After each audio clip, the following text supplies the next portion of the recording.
Buen día, ¿qué tal? ¿Cómo están? Bienvenidos al webinar que tiene como fin socializar las nociones básicas del impuesto a la renta personal de rentas y ganancias de capital. Mi nombre es Patricia Vera, soy del Departamento de Procedimientos y hoy tengo como objetivo, como bien dije, empezar a socializar un poquito lo que son los conceptos básicos de este impuesto. Voy a apagar un ratito mi cámara, así vemos mi presentación de lleno.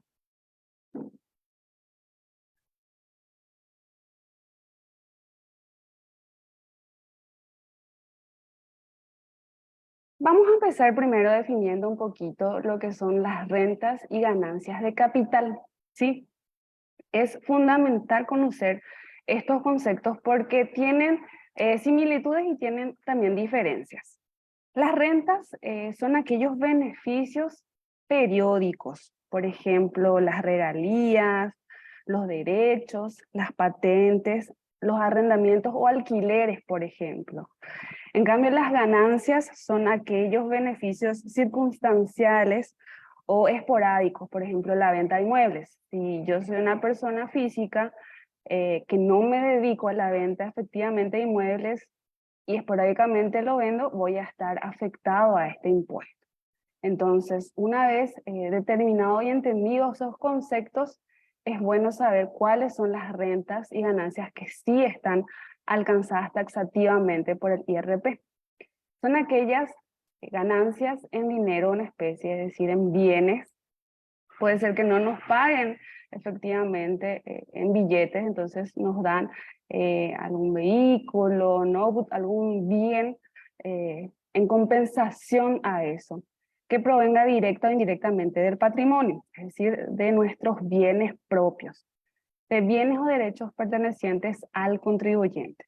Además, comprende todo aumento del patrimonio del contribuyente que no provengan de rentas derivadas de la prestación de servicios personales.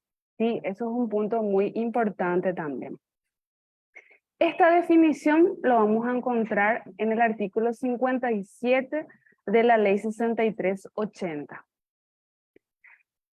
Bien, ya definimos qué son rentas, las ganancias y un poquito también el alcance de esas definiciones. Aquí tenemos unos ejemplos aplicables efectivamente cuando hablamos de ganancias de capital en el IRP. Por ejemplo, cobro de dividendos, utilidades, excedentes de socios o accionistas de sociedades simples. Hace ahí la aclaración, sociedades simples, cooperativas y de sociedades residentes en el país, siempre que no se haya pagado IVA. Si hubo esa situación en la que sí ya se hizo la retención, se abonó el IVA, entonces estos conceptos no van a estar alcanzados por el IRP ganancias de capital. Otro ejemplo es el cobro de intereses o rendimientos pagados por personas físicas, personas jurídicas, entes o patrimonios residentes en el país, ¿sí? ¿Bajo qué concepto o qué operativa? Los depósitos de dinero y demás operaciones de crédito, de financiamiento o de inversión de capital o de ahorro. La venta de derechos también está alcanzado por este impuesto, de acciones o participaciones en una entidad residente o no. Ahora, venta o cesión de bienes inmuebles, incluido el arrendamiento, cesión de derechos, tiene una particularidad en el sentido de la liquidación y en el momento en el que estoy afectado, que voy a mostrarlo en otra lámina un poquito más adelante para poder ejemplificarlo y entenderlo mejor. Otro ejemplo es la venta o cesión de bienes muebles registrales o no, situados en el territorio nacional, que también tiene una casuística que también va a ser ejemplificado más adelante, ¿sí? Estos son los ejemplos más comunes que tenemos y también lo vamos a encontrar dentro del artículo 57 de la Ley 6380. ¿Quiénes son contribuyentes? Ya vimos los ejemplos de actividades que están alcanzados por este impuesto. Ahora es bueno determinar quiénes son contribuyentes. Las personas físicas. Habla netamente de personas físicas, no estamos hablando de las unipersonales, que son las que conjugan capital-trabajo. Personas físicas conjugan trabajo. Siempre prevalece el trabajo, ¿sí? Otros contribuyentes de este impuesto son las sucesiones indivisas, ¿sí? También los padres, tutores o curadores. Hay que entender que los curadores son, en términos sencillos, los representantes de esa persona que por X razón tiene una capacidad distinta y su representante le complementa en esa capacidad, ¿sí? Otro contribuyente, o más bien otro concepto taxativo para considerarlo contribuyente, son las sociedades conyugales. Y aquí hay ciertas particularidades haciendo un antecedente del anterior IRP, donde, para no confundir, era un poquito distinto a lo que hoy tenemos en el artículo 51 de la ley 6380. ¿Por qué? Porque dice que son contribuyentes individuales, ¿sí? Cada uno se hace responsable de la liquidación de este impuesto.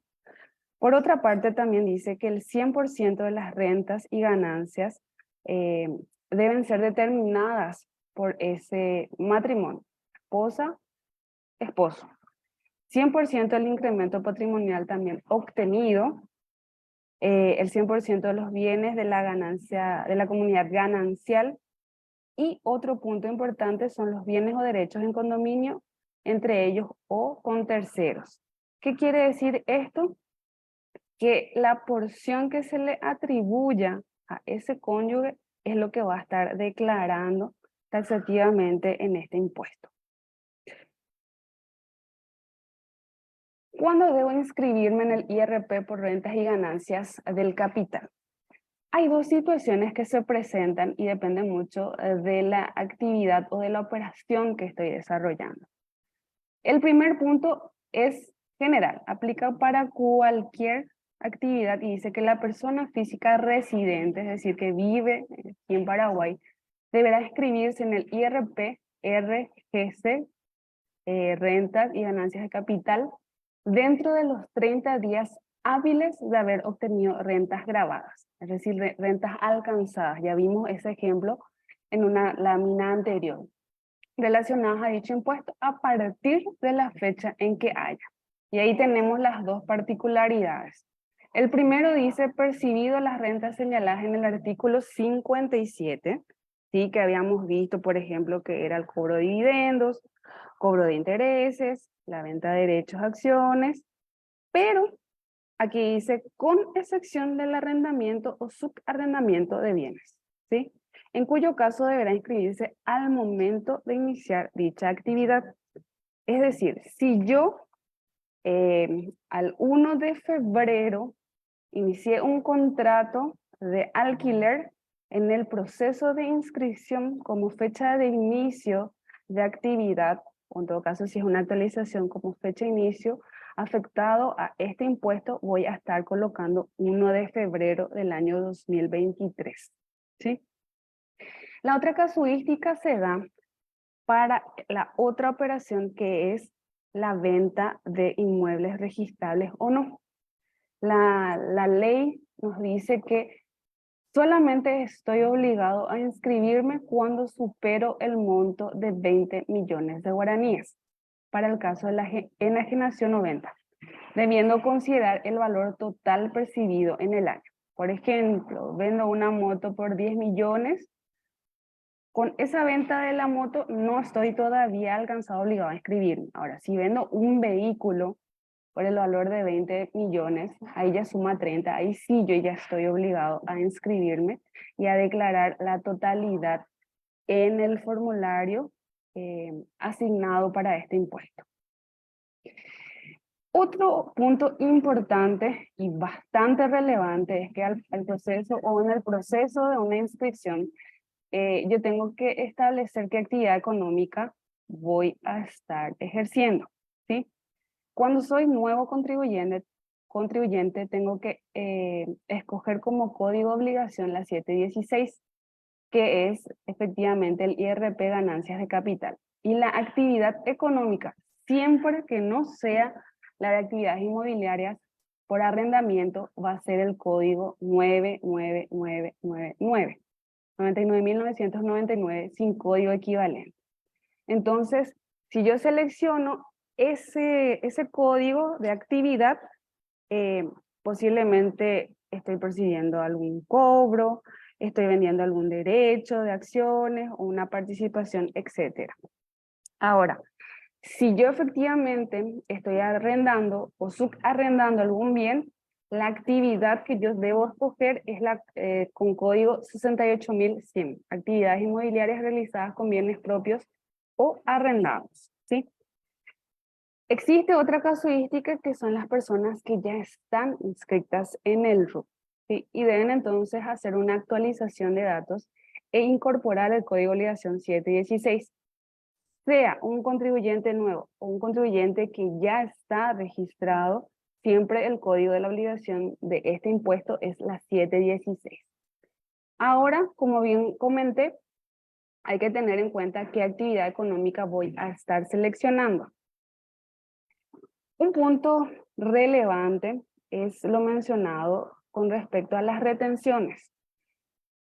Cuando me retienen en concepto de IRP ganancias de capital, yo no estoy obligado a inscribirme o actualizar mis datos. ¿Por qué?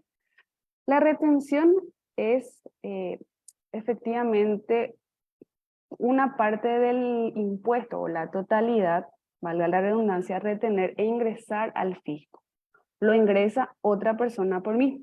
Entonces ya no hay obligación de hacer una declaración y liquidar y establecer si voy a pagar o no impuesto, porque ese impuesto o ese monto ya fue ingresado a las arcas del Estado. Por eso es que cuando ya existe una retención de por medio, la ley me dice, bueno, no estás obligado a inscribirte y tener esta obligación, porque de forma indirecta ya de alguna manera lo percibió el tesoro.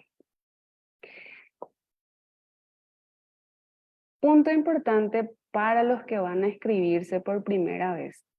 Dentro de nuestra página www.sed.gov.pi existe realmente varios links. Algunos nos permiten de alguna manera obtener una guía paso a paso para saber cómo inscribirnos. Y si ya tenemos de alguna manera un conocimiento, ya tenemos la opción disponible de inscripción en el RUC para el llenado de nuestros datos. Cuando voy a hacer la inscripción tengo que tener en cuenta pequeñas cositas, pero que siempre son fundamentales. Uno de los requisitos que debo adjuntar una vez llenado todos los campos requeridos del formulario es el escaneado de la cédula de identidad, ambos lados siempre. Y un complemento que es la foto siempre nítida y a color del rostro. A eso yo le voy a sumar el anverso de mi cédula de identidad que tiene que estar cerca de mi rostro. Eso yo lo tengo que guardar en un formato JPG para poder alzar, adjuntar a ese formulario, ¿sí? Una vez que yo lleno todos los datos requeridos, adjunté mi cédula escaneada, que debe ser nítida, que va a estar en un formato PDF, y la foto con mi cédula al lado, entonces yo tengo que terminar ese proceso, le va a llegar a un compañero, a un funcionario esa información, va a estar verificando, va a estar controlando que esté todos los campos requeridos bien, y luego a través del correo que declararon en ese formulario va a ser la notificación correspondiente. Y le va a decir, señor contribuyente, les esperamos para poder hacer la suscripción del acta de manifestación de voluntad, que es lo que les permite a los contribuyentes obtener el acceso al sistema Marangatu y sobre todo también presentar la documentación, que en este caso es la cédula de identidad vigente original, para efectivamente comparar si se trata de esa persona, ¿sí? Una vez que ese contribuyente se acerca personalmente, trae su cédula de identidad, nosotros pasamos ese formulario a un estado aprobado y efectivamente ahí se vuelve contribuyente directo del Estado. Momento de imputación de las rentas y ganancias de capital. Los instrumentos financieros que habíamos citado, por ejemplo, el cobro de dividendos, cobro de intereses y demás, al momento de su liquidación es donde vamos a efectivamente determinar su base imponible. La incorporación gratuita de bienes muebles, inmuebles o derechos no está alcanzado taxativamente por el IRP ganancias de capital, pero sí al momento de su enajenación. Cuando vendemos, sí debemos declararlo en el formulario y ahí se va a determinar nuestra base imponible. ¿Qué quiere decir nuestra base imponible? El monto sobre el cual se va a calcular el impuesto. Y los demás casos establece que en el ejercicio fiscal cuando se tengan o se generen, deben ser declarados también cuando se traten de dinero. Esto está establecido taxativamente en el artículo 58. Un poquito antes había hablado de las retenciones, ¿sí? ¿Quiénes son agentes de retención o percepción? Las empresas de juegos de lotería, rifas y sorteos. Si yo tengo la suerte de ganarme, ¿verdad?, un premio al azar, como les mencioné, por ejemplo, la lotería, esa empresa me va a retener. ¿Qué quiere decir? No me va a dar la totalidad del premio. Una partecita me va a retener, me va a congelar, vamos a decir, y va a ingresar al fisco. Esa acción de haber retenido una parte del premio es lo que nosotros consideramos como retención y es lo que me permite no inscribirme en el IRP porque efectivamente el impuesto ya ha sido abonado, ¿sí? Otro caso en que un agente de retención actúa es cuando son sociedades simples o una entidad que distribuye utilidades y dividendos y no retuvo IVA. Entonces, en ese caso, va a tener que efectivamente declararse en el formulario que corresponde esos montos. La escribana o la escribanía en las ventas de inmuebles son agentes de retención también. Entonces, cuando yo vendo un inmueble, yo no tengo la obligación de inscribirme en el IRP siempre que el escribano efectúe una retención. Las empresas lotadoras y administradoras de inmuebles también son agentes de retención, quien paguen regalías a personas físicas y las cooperativas cuando paguen o acrediten excedentes. Liquidación y pago. A efectos de la liquidación, es decir, determinar si hay o no impuesto que abonar, el contribuyente, el IRP, RGC, deberá presentar en carácter de declaración jurada, es decir, que manifiesta que esa información es verídica, se puede corroborar, eso significa declaración jurada, el formulario 516 en el plazo previsto en la RG 38/2020. Debiendo para ello cuando corresponda utilizar la planilla de cálculo auxiliar disponible en la página web. Aquí voy a hacer un paréntesis porque les quiero invitar mañana al webinar que se va a desarrollar a las 14 horas, donde van a graficarse un poquito las situaciones y también la forma de llenado de esta planilla de cálculo auxiliar. Por eso es que yo no ahundo un poquito en eso y tampoco en la resolución 38, porque lo que buscamos con este webinar hoy son compartir un poquito los conceptos o las ideas básicas de este impuesto para mañana poder efectivamente ya a través del formulario plasmarlo. El pago del impuesto deberá realizarse bajo el Código de Obligación 516. La tasa del IRP es del 8% para las rentas y ganancias de capital. Es única. Bien. Tengo 3 casos prácticos que el sistema ya lo calcula, o el formulario lo calcula de forma automática, pero que yo ya voy a hacer una pequeña introducción para lo que va a ser la charla de mañana, ¿sí? Este ejemplo es la venta de bienes inmuebles, muebles, acciones o cuotas de capital, cesión de derechos y similares. Tengo el caso de una venta por valor de 300 millones de guaraníes, un costo de compra de 200 millones de guaraníes y el sistema lo que hace es la resta, ¿verdad? Venta menos compra, lo que me permite determinar es una renta neta. Haciendo la resta correspondiente bajo estos valores, obtengo guaraníes 100 millones. El formulario de forma automática también calcula una segunda renta, que es la que nosotros llamamos también presunta. Y lo que hace efectivamente es multiplicar el valor total de la venta por 30%, que para este ejemplo es guaraníes 90 millones.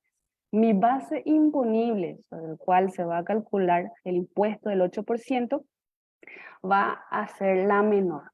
Es decir, sobre la renta neta 1 o sobre la renta neta 2. Vamos a hacer de vuelta una retroalimentación. La renta neta 1 se calcula venta menos compra. Y la renta neta 2, que le llamamos presunta, es el total de la venta por el 30%. Para esta situación, mi base imponible va a ser la que obtuve en la renta neta 2, guaraníes 90 millones, ¿sí? Total de impuesto a pagar, 7.200.000. Es bueno también recalcar que el costo de compra debe ir con los gastos de venta o del aporte de capital. Caso de alquiler de inmuebles, ¿sí? Que es lo más común para este impuesto. Mi precio de arrendamiento o alquiler es guaraníes 3 millones, ¿sí? Esto es de forma anual. Y mi impuesto, mantenimiento, gestión administrativa, es 1 millón de guaraníes. Ejemplo nada más. De vuelta hace la resta sobre el precio de arrendamiento y lo que me costó de alguna manera toda esa gestión. La renta neta 1 determina guaraníes 2 millones bajo los valores de precio de venta, precio de arrendamiento, perdón, 3 millones y gastos, mantenimientos, 1 millón. Mi renta neta 2 tiene ya una renta presunta del 50%, es decir, precio de arrendamiento, precio de alquiler por 50%. ¿Qué monto me da para esta situación? Guaraníes 1.500.000. Misma situación va a determinar cuál es la renta menor y sobre ese monto me calcula el impuesto. Esta situación nos arroja valor de guaraníes 120.000 guaraníes. Otro caso es el rescate total o parcial de acciones o cuotas, partes de entidades residentes. El importe del rescate asciende a guaraníes 300 millones, el costo de las acciones, guaraníes 200 millones y mi base imponible se establece en guaraníes 100 millones. Aquí no hay una renta presunta, me calcula directamente y me aplica la tasa del 8%. Impuesto a pagar, guaraníes 8 millones.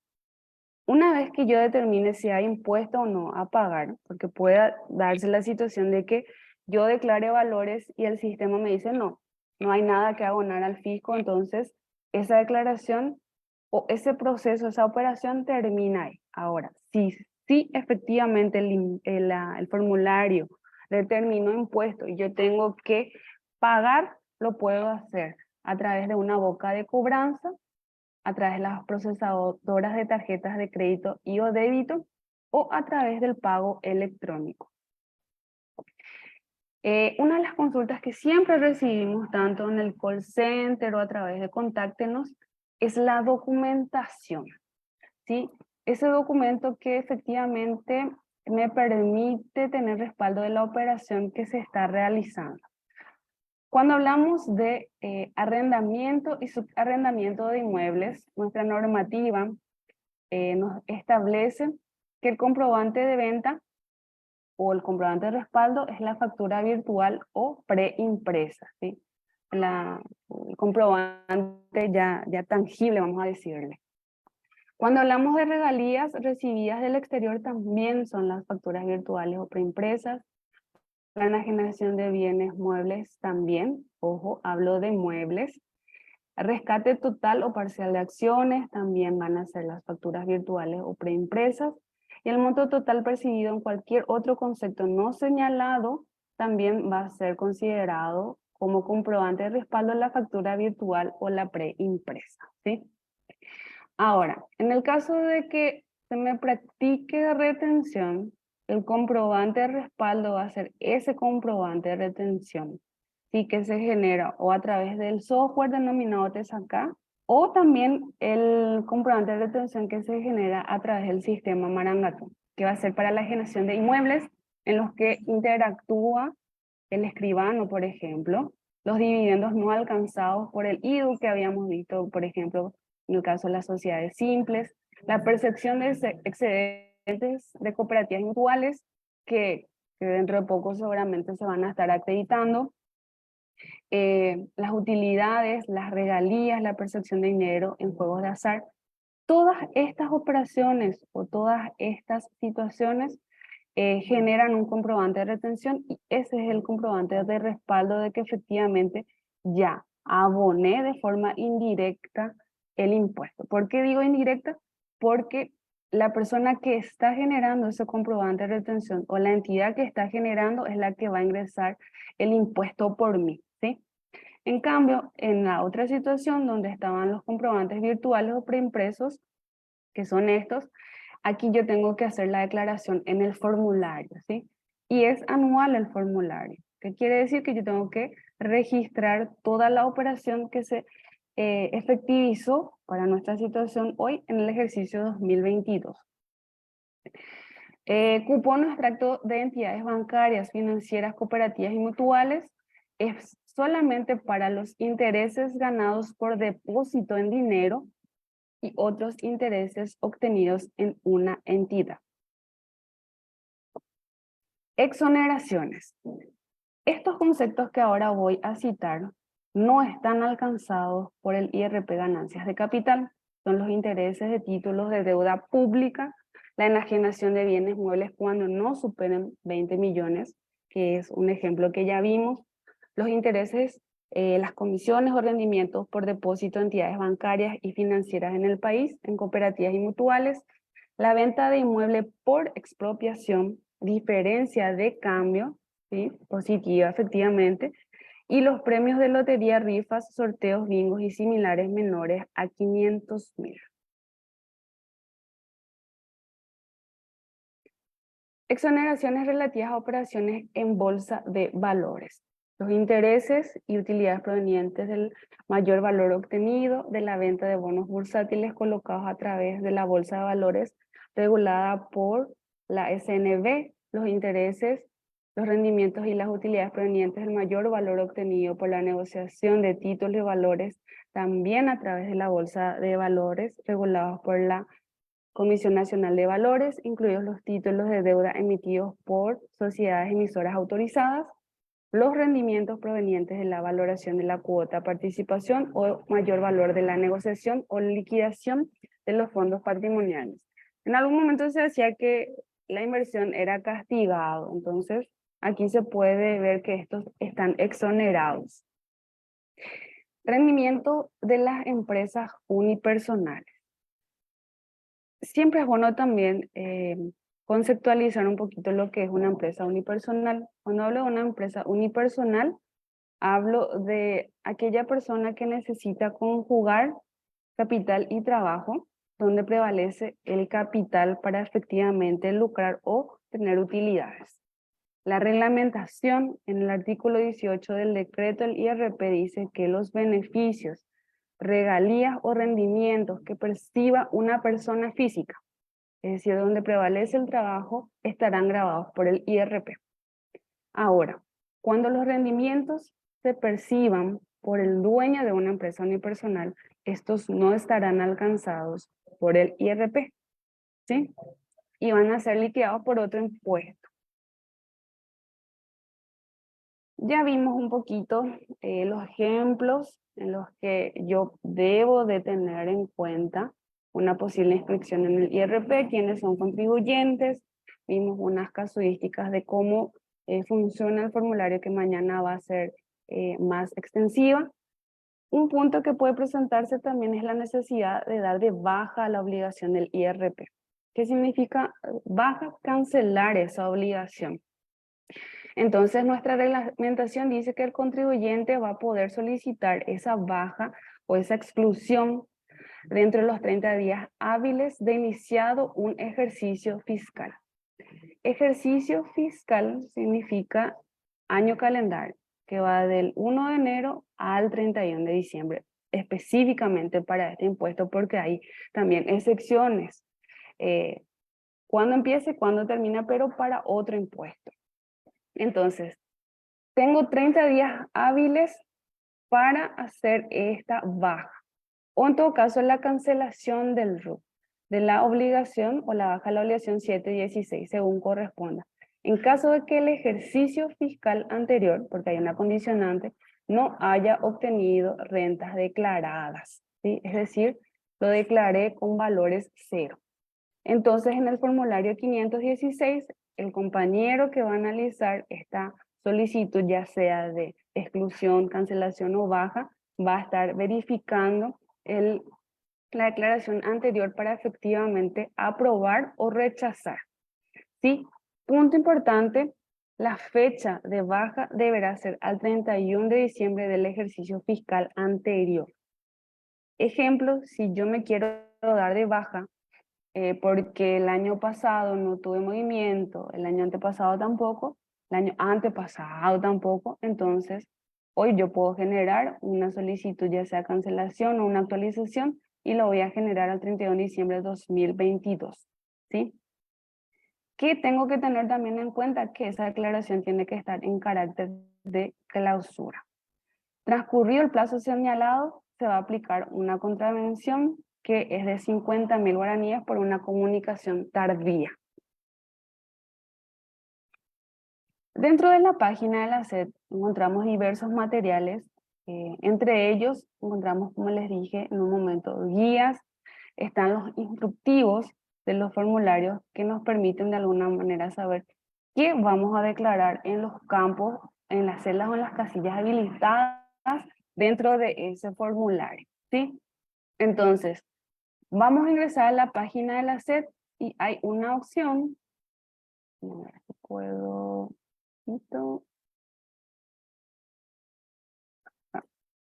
una opción que enuncia al IRP. Hay otra opción que dice IRP, rentas y ganancias de capital, porque es bueno recalcar y comentar un poquito que el IRP hoy se divide en dos categorías o en dos regímenes. Una es la renta de servicios personales y otra es la renta y ganancias de capital. Entonces, si yo necesito saber o necesito obtener más información sobre este impuesto, presiono la segunda opción y posteriormente voy a estar obteniendo ya sea el instructivo, la guía, ejemplos de presentación, hasta inclusive cómo presentar o cómo declarar dentro de lo que es la obligación de los registros de comprobantes. Bueno, esto es lo que teníamos como objetivo presentarles, los conceptos básicos, las ideas generales de este impuesto. Voy a volver a reiterar, mañana a las 14 horas está previsto un webinar donde van a estar presentándose otras casuísticas y la forma correcta del llenado del formulario del IRP ganancias de capital.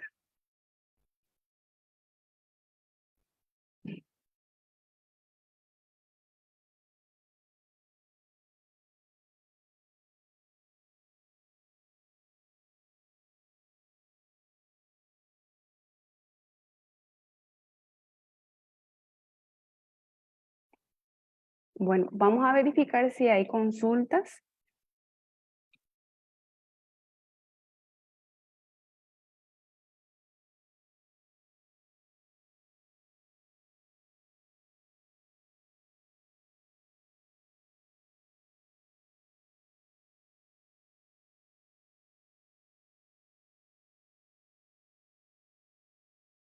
Bueno, una consulta que nos hace la compañera Marité Jiménez dice, anticipo herencia, está grabado por este impuesto. Bueno, lo bueno es que a través de una resolución, si no me equivoco, era la 69, se establece que el anticipo herencia no está alcanzado, ¿sí? Ese hecho de obtener esa herencia no está alcanzado. Ahora, a la hora de la venta de ese bien que obtuve, sí posiblemente esté alcanzado.